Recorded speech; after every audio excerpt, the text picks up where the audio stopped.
बॉलीवुड का और body builders का या पहलवानों का बहुत करीबी संबंध रहा है और हम बहुत लंबे समय से देखते रहे हैं। चाहे अब आप महाराष्ट्र श्री हो, जिसे आप मिस्टर महाराष्ट्र कहते हैं, मिस्टर इंडिया हो, मिस्टर एशिया हो, मिस्टर वर्ल्ड हो, ओलंपिया एशिया के अलावा मिस्टर ओलंपिया हो, ये सब खूबियां अगर आपको एक ही आदमी में ढूंढनी है ना, तो वो शख्स हैं सुहास खामकर, जो मेरे साथ मौजूद हैं। सुहास जी, आपके चेहरे की मुस्कुराहट बहुत कुछ बयान कर रही है और अब आप बॉलीवुड में कदम रखने जा रहे हैं इतनी सारी उपलब्धियां हासिल करने के बाद।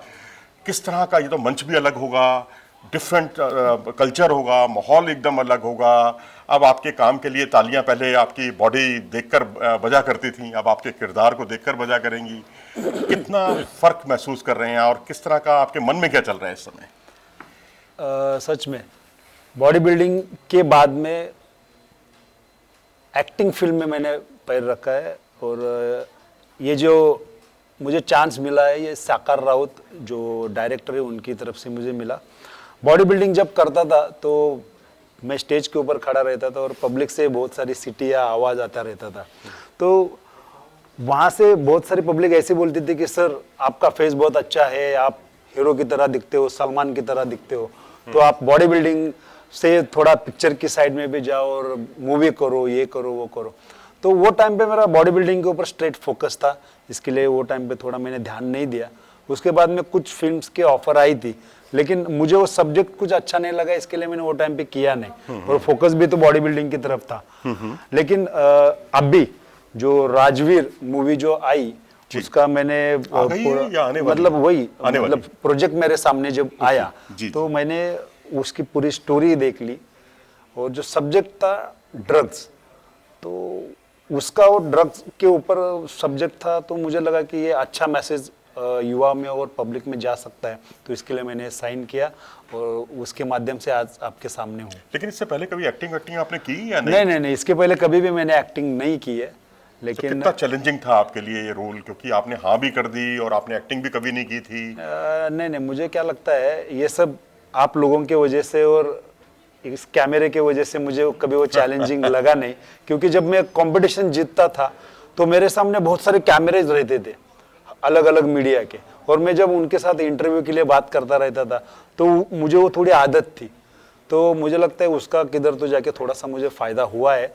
एक्टिंग को लेके जब था, मुझसे ज़्यादा डायरेक्टर साहब साकार राउत वो ज़्यादा बहुत कॉन्फिडेंट थे कि मैं बहुत अच्छा करूँगा, तो इसके लिए मेरा कॉन्फिडेंस लेवल और बढ़ता था और जैसे जैसे शूटिंग चालू हो गई वैसे वैसे मेरी एक्टिंग अच्छी और बहुत अच्छी होती गई। इसमें आप बॉडी बिल्डर तो है नहीं, शायद इसमें कोई आपका कोई रोल सुना है, कोई डिफरेंट है? हाँ, इसमें आईपीएस ऑफिसर का रोल है मेरा और उसमें दिखाया गया है कि मेरा एक छोटा लाडला भाई होता है और वो ड्रग्स के हाई डोज की वजह से उसकी मौत होती है और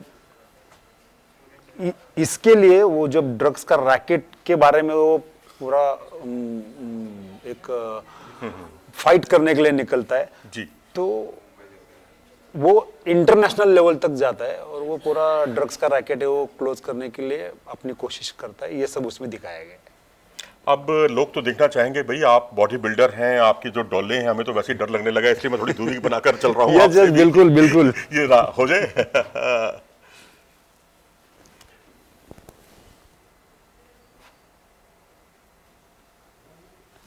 लेकिन एक बात बताइए कि जिस तरह से बॉडी बिल्डिंग बहुत डिसिप्लिन गेम है, बहुत ज़्यादा आपको खाने पीने का परहेज रखना पड़ता है, बहुत डाइट कॉन्शियस रहना पड़ता है, लेकिन जब आप फिल्मों में काम करते हैं और समय आपके पास नहीं होता, ऑड आवर्स में भी काम करना पड़ता है, वो कितना चैलेंजिंग होता है? वो बहुत ज़्यादा चैलेंजिंग था, क्योंकि पूरा रात और दिन मतलब 3 दिन तक लगातार शूट हम लोगों ने किया।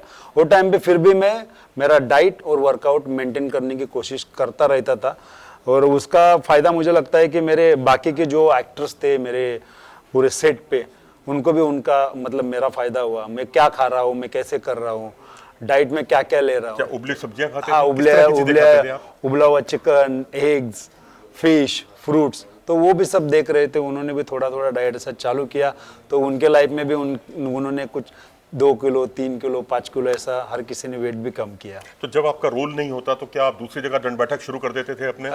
नहीं, मेरे गाड़ी में डंबल्स और रॉड था, तो वो वर्कआउट मेरा वहाँ पे मैं करने की कोशिश करता रहता अच्छा, था। एक बात बताइए कि जो बॉडी बिल्डिंग है उसके लिए आमतौर पर यह मान लिया जाता है कि बॉडी बिल्डिंग में ड्रग्स लिए बिना काम नहीं चलता। बहुत नहीं। लोगों को ये भ्रांतियां हैं, मिसकंसेप्शंस हैं, नहीं नहीं, ड्रग्स अभी कैसा है, और आप ड्रग्स वाली ही के ही विरोध में, ये जो नहीं, फिल्म नहीं, है, फिल्म के अंदर इस तरह का आपका नहीं, किरदार भी है, तो क्या बॉडी बिल्डर्स के लिए ड्रग्स से दूर रहना संभव है, या इतना ज्यादा ये, या इसको बदनाम किया गया है इसके? नहीं नहीं, ये दो अलग अलग चीज है जी।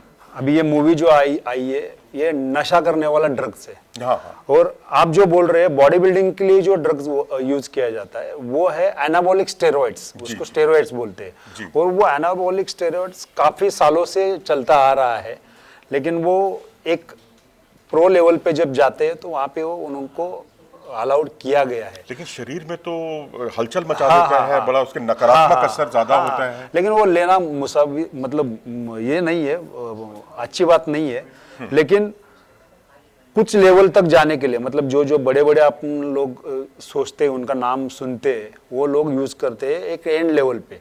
लेकिन वो अब भी जिम में पैर रख रहा है और वो स्टार्ट कर रहा है, तो वो बहुत गलत बात है। तो मैं सजेस्ट यही करूंगा कि सप्लीमेंट्स और अच्छा डाइट ले और अच्छी सेहत बनाए और कंपटीशन भी लड़े। आप कोल्हापुर से आते हैं, कोल्हापुर में हमने बहुत सारी तालीमों के बारे में सुना, वहाँ पहलवानों को आप दंड बैठक करते हुए देखेंगे, राष्ट्रीय अंतर्राष्ट्रीय स्तर के बहुत सारे पहलवान वहाँ से निकले।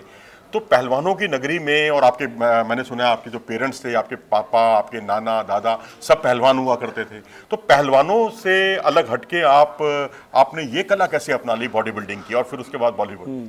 बचपन से ही मुझे थोड़ा सा कुछ अलग करना था, मुझे थोड़ी हिस्ट्री करनी थी, मेरा नाम निकले, ऐसा कुछ मेरा बचपन से ही मेरा सपना था।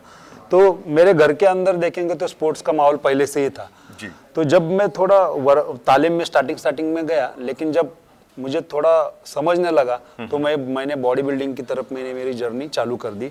और वहां से मैं फिर मिस्टर कोल्हापुर से लेके मिस्टर महाराष्ट्र, मिस्टर वर्ल्ड तक सब मैंने ये सब हासिल किया।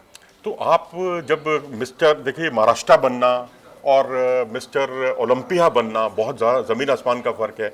आपने बेसिक से शुरुआत की और आगे बढ़े आप 8 बार, कभी 10 बार, कभी एशिया वाला जो मिस्टर एशिया वो भी शायद आप 2 बार बने हैं। हाँ। तो हम तो प्रेमचंद डेगरा का नाम सुनते थे, प्रेमचंद डोगरा साहब जो है, उन्होंने बड़ा इस फर्श से अर्श तक पहुंचाया था इस खेल को। बराबर है। तो उसके बाद की यात्रा कैसी रही आप? हाँ वही ना, मेरे एज के 15 ईयर में मैंने पहला टाइटल जीता हुआ था जी, मिस्टर कोल्हापुर का। अच्छा। तो मतलब मेरी जर्नी वहां से है।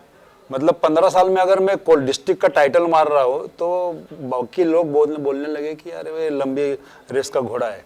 तो वो हिसाब से मैं मेरे एज ऑफ 18 में कोल्हापुर के अंदर एक नॉन पब्लिसिटी वाला बॉडी बिल्डर बना था मैं। और मुझे जब मैं रोड से निकलता था तो मुझे सब पहचानते थे और वो मुझे बहुत अच्छा लगता था कि यार ये कुछ तो मैं अलग करने जा रहा हूँ। और वही मोटिवेट मुझे करता रहता था और उसी की वजह से ये सब हिस्ट्री मेरी बनी स्टेप बाय स्टेप।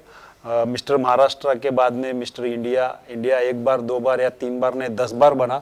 उसके बाद में मिस्टर एशिया 2 बार बना, फिर मिस्टर वर्ल्ड बना और मिस्टर ओलंपिया और इंडिया का पहला प्रो बॉडी बिल्डर में बना। लेकिन अब आप क्या आपको नहीं लगता कि आपकी लाइन जो है थोड़ी बदल गई है? क्या आप वापस कॉम्पिटिशंस में पार्टिसिपेट करते रहेंगे, नहीं, या आप बॉलीवुड में ही आगे बढ़ना नहीं, चाहते अभी मैं बॉडी बिल्डिंग मेरी चालू ही है। लेकिन पब्लिक से मुझे बहुत सारे लोग बोलते रहते थे कि सर आप थोड़ा ये इंडस्ट्री में आ जाओ, आप बहुत अच्छे चलोगे, बहुत अच्छे जाओगे। तो मैं ये मूवी के लिए मैंने 10-12 किलो मेरा मसल लॉस करके उस स्क्रीन में फिट होने के लिए मैंने अभी ये बॉडी बनाई हुई है। और इसके आगे अगर मुझे कंपटीशन करनी है तो वापस मुझे 10-12 किलो गेन करना पड़ेगा और मैं करूंगा कंपटीशन। क्या बात है, ये आपने बहुत अच्छी बात बताई। और जो युवा आपको देख रहे हैं इस वक्त, उनके लिए क्या मैसेज आप देंगे कि क्या उनको करना चाहिए? जैसे आपने कहा ड्रग्स से दूर रहना चाहिए, डोपिंग चीज़ों से बचना चाहिए, क्योंकि बॉडी बिल्डिंग और डोपिंग का बहुत करीबी रिश्ता है और ये खेल इस वजह से बदनाम भी काफ़ी हुआ है। नहीं बराबर है। कैसा होता है, हर एक चीज़ के 2 पहलू रहती है। जो अच्छी है वो हमें लेनी चाहिए, वो हर एक फील्ड में है। तो मैं कहना चाहूँगा कि अपना जो टारगेट है वो आप फिक्स करो और उसकी तरफ इस तरीके से चलो कि जब तक वो हासिल ना हो तब तक आप मत रुको। फिर वो फील्ड कौन सी भी हो, हमारा स्पोर्ट्स हो, कोई अदर फील्ड हो, उसमें आपको सक्सेस होना ही होना है।